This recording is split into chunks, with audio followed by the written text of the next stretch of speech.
Hey, Ty here, so welcome to the VRTech channel. It's been a while since the last time we talked about the Pico 4, the biggest Quest 2 competitor, also the only Quest 2 competitor. And last time wasn't even for a good thing, because from a report from The Informant, we're talking about the fact that Pico scrapped completely the Pico 5 and the Pico 5 Pro. But rejoice, because we have some good news. We have the first leak of the Pico 4S, the next generation of the Pico 4, and dropping today the new update with also some new PCVR features. And I know that many of you actually use the Pico 4 for PCVR, like I do, so yeah.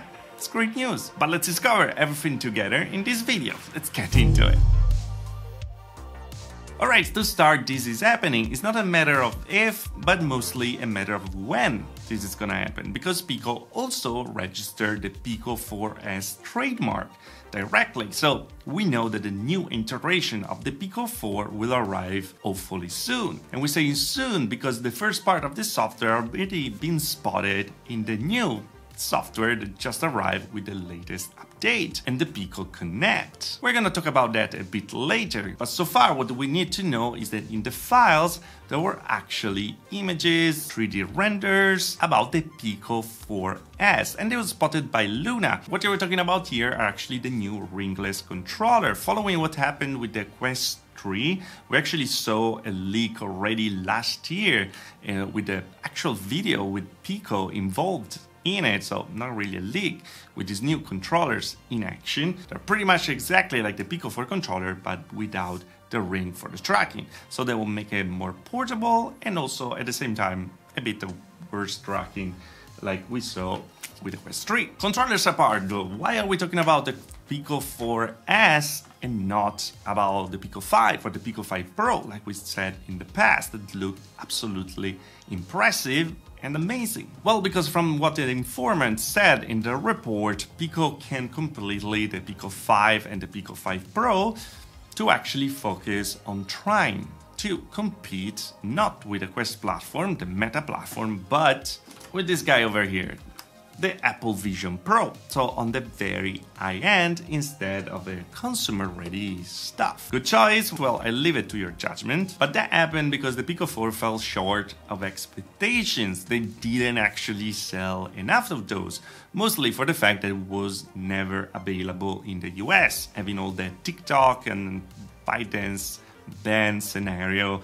Well, they never brought it to the US, so it was limited to Europe and Asia. So the Pico 4S doesn't seem to be a completely new generation, but more like a reiteration of what made great the Pico 4, adding some good stuff. And now we don't have any confirmation about this beside the controllers, but it's just speculations. But I think it's pretty clear what we can expect, because the Pico 4 was already steps ahead compared to the Quest 2 with the new lenses, the new screen, better build quality, a much better weight balance to make it much more comfortable. Still the most comfortable headset so far that I ever owned.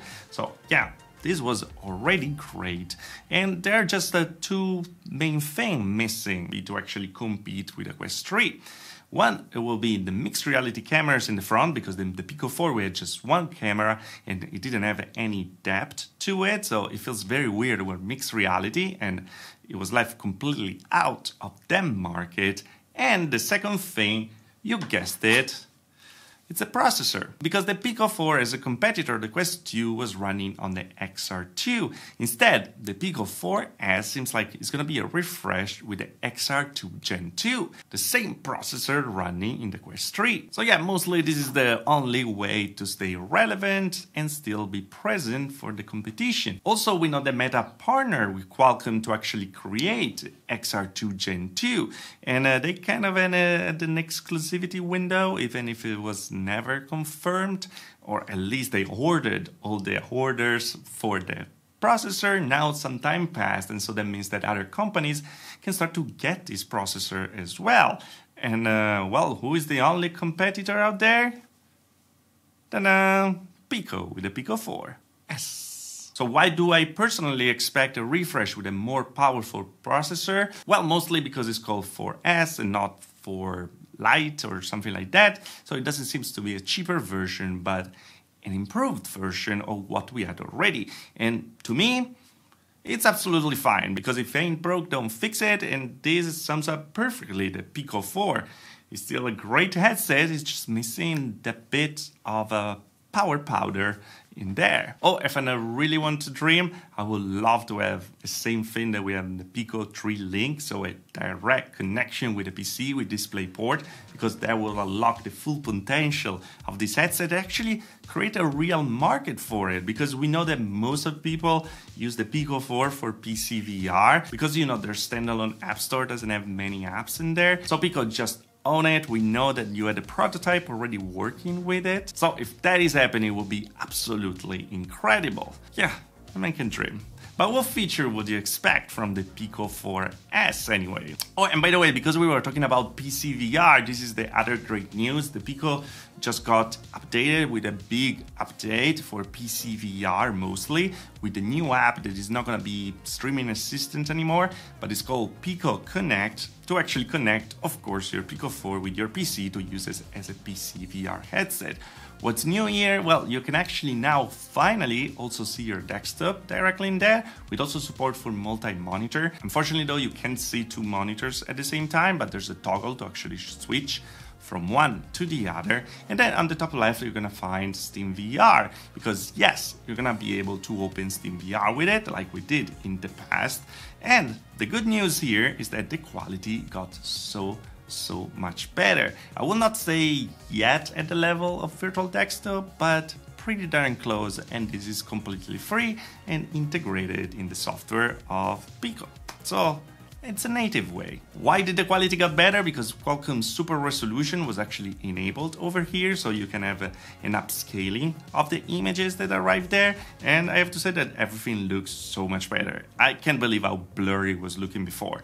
I always try to use the cable. With the Pico I couldn't, I had to use Virtual Desktop at this time and do wireless, and now I can finally use the cable. It's not a DisplayPort, but you know, it's good enough to be enjoyed. Just bear in mind that the update is not really that automatic. You have to go to the Pico store, at least I had to do it, and look for Pico Connect. So then you have to download that, download the same thing on PC, and then you're gonna be able to have this new way of connecting. It's not hard, but doesn't come as an update from the previous apps. At least it didn't for me. Other than that, the update also brings many bug fixes and improvements to the hand tracking that is getting much better than the really weird not working thing that we had before. So yeah, right now it's actually usable. But here we have it, guys. I wanted to keep it brief, but I really wanted to give you this update on the Pico 4, because you know that I'm really attached to this headset. I really love the direction they took. I really love the fact that it's so comfortable visually and also to wear. And with the Quest 3 I actually stopped using it a bit, because you know, I had more power with the Quest 3 and able also to have a better streaming for PC VR. But with the new update, with the new chipset, that will change completely and bring me back to this little guy over here. Will you be interested though in updating from the 4 to the 4S, or are you fine with it, or you don't even want anything to do with ByteDance and anything they make? Well, I just love that we have some good news on competition, because we need competition in this market. But anyway, guys, as always, if you like the video, like. If you like, this is like. Subscribe to the channel for all VR tech. If you really love the channel, join button on there. Later on further, also the Patreon. Thanks to the Patreon, so join the channel, of course, and I see you guys in the next video. Thanks for watching. Ciao.